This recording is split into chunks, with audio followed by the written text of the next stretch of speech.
Okay, I just had a question about any tips and tricks for setting up the Ashford 32-inch 8-shaft loom.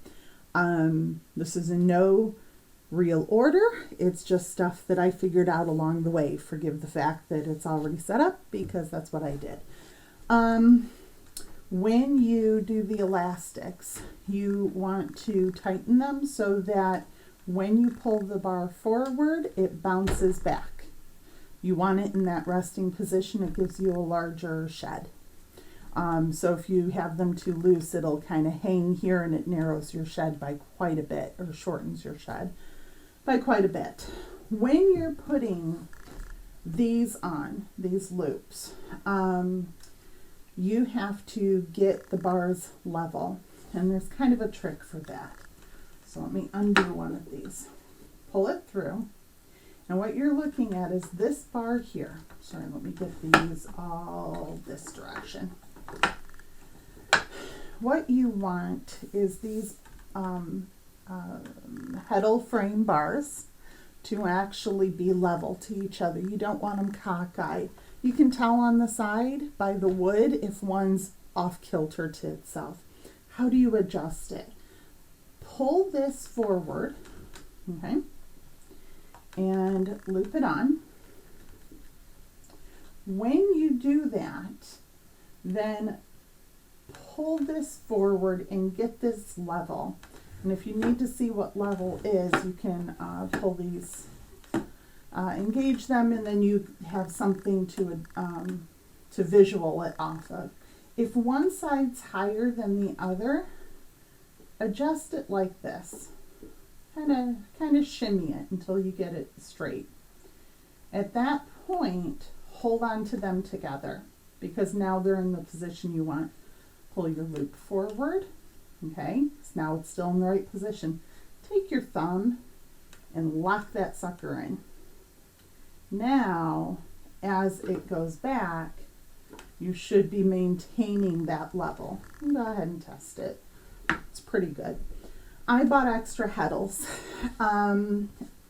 If I had to do it again, when I would either hold some of them off in reserve, depending on what draft I'm doing and how many heddles I need. These actual textile heddles.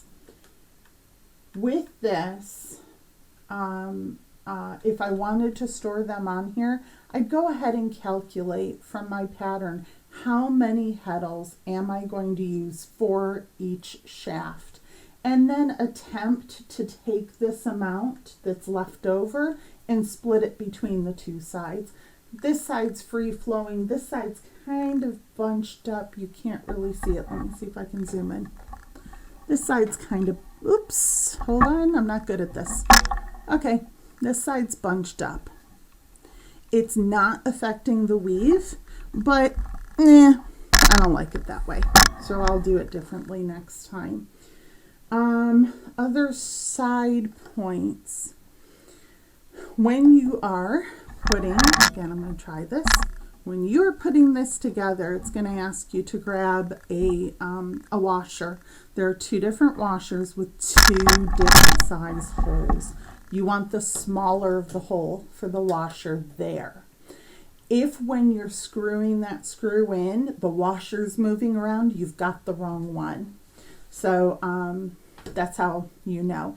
If you have to get this off, if you have to get this off after you have used a rubber mallet to hammer it down, what you do is you take two flathead screwdrivers and shimmy it up. It will come back off. When you're doing beeswax, let's see if I can get some beeswax here. Hold on. I don't have a screw, so we're going to pretend. When you're doing beeswax, just take it and oops, got to get in picture. You don't have to do this with the, here, let me get something that resembles it. Okay. Pretend this needle is a screw. You don't really have to go back and forth like this. You can take it and roll it across. It'll get enough beeswax on it, or at least it did for me. This is just a beeswax candle that I grabbed out of my living room. What else? Okay, when you're putting the castle together, at the base, and again, I'm going to try and show this, on the other side of this, I don't know what to call it, screw nutty thing, is a hammered in bolt, okay? And you're literally taking like a hexagon bolt and hammering it into a circle. That's fine. When you do that, try to, as best as you can, hammer it at least flush or countersunk. If you don't, when your heddles move up and down, the wood frames will catch on it. So just be aware that that's a thing. There is, hold on, okay. There is a thing that you set up with the lease sticks.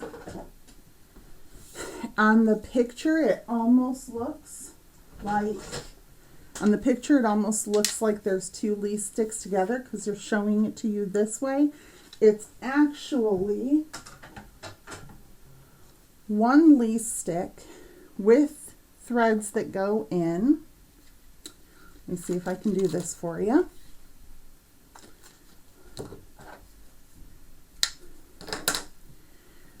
The threading goes in this direction and the other side comes up. Oh gosh, sorry. Hold on. The other one goes up through the bottom. And that is the side visual. Hold on, I'm trying to get a good picture of this. I'm not good at this. That is the side visual. There we go. That's the side visual that they are showing you on the picture. I made the mistake and I thought that was two different lease sticks. It's not.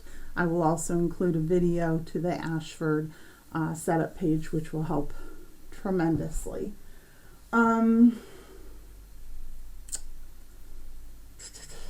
Trying to think if there's anything else. Nope, that's about it. That's all I can think of right now. Oh, one more thing. Sorry. Right here, I messed this up. There we go. When you put these washers in, you've got the flat bolt on that side. Oh, goodness. Sorry. Got the flat bolt on that side. You have a washer here and a washer here and then the nut. I made the mistake of putting this washer on the outside, so make sure that the two washers are on either side of this swing arm. There we go. Either side of this swing arm.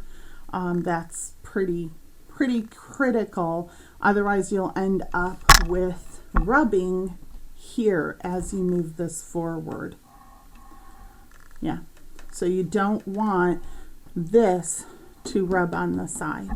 And as a general rule, after the fact, when you lay the castle down, you also want to make sure that these nuts behind here are, oh goodness, so sorry. You want to make sure that these nuts are perpendicular. Otherwise they will bump up against the castle and it won't let it go down. When you're using it, go ahead and give them a tighten. That's probably the gist of it. If you are worried about having all of your heddles cut before you load them on, I mean, yes, go ahead and cut them, of course. This is more functional after it's set up. I was as diligent as I could be, and I still managed to have heddles that were uncut it's not that big of a deal. Just raise or lower your shaft and you'll be able to get a pair of scissors in there to cut it apart. When I actually threaded this up, I took sections of my pattern. And let me grab it. Nope, my pattern's gone. Okay, I will put it in the comments. I took sections of the pattern because I was afraid that I was going to thread it up wrong. So I would take, my pattern has 2 strips of 1 through 8, 1 through 8. So I would pull out 2 of each heddle on all 8 shafts, and I would thread them through, and then that got tied off as a bunch because it became extremely easy then to see exactly where I was in the pattern.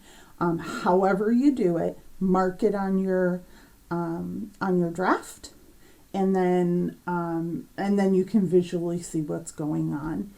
As you do that, go ahead and line up your heddles so that they're not crowded, because if they're crowded, they're not going to move as easily. And when you're doing it, take your bunches of warp and move them up and down. You will inevitably thread something, instead of threading it through that, through that middle, you might end up threading it low or threading it high. You can fix it.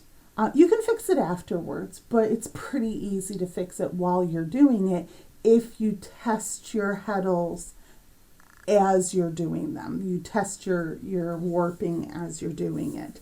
When I would get to the end of a pattern repeat, I would take all of those and tie them off just for visual representation, and then I'd move on to the next set. Having done that, this is 506 ends across, and I think I had about 3 or so errors, which I can deal with that. That's pretty acceptable error rate for my first time. I'll take it. I did not use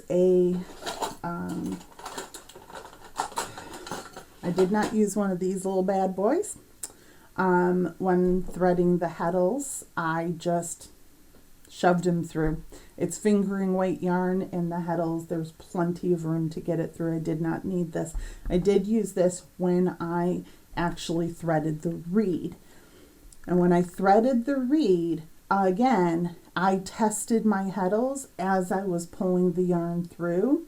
And however you do it, whether you have them high or low, get them all sitting, all these threads sitting in one spot.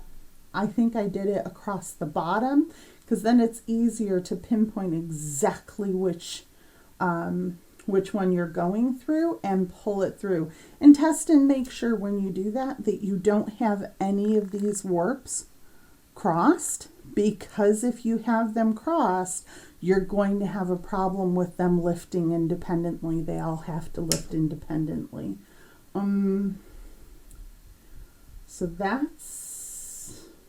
I'm going to call that good. Anything else I can probably describe in the comments. So hope that helps.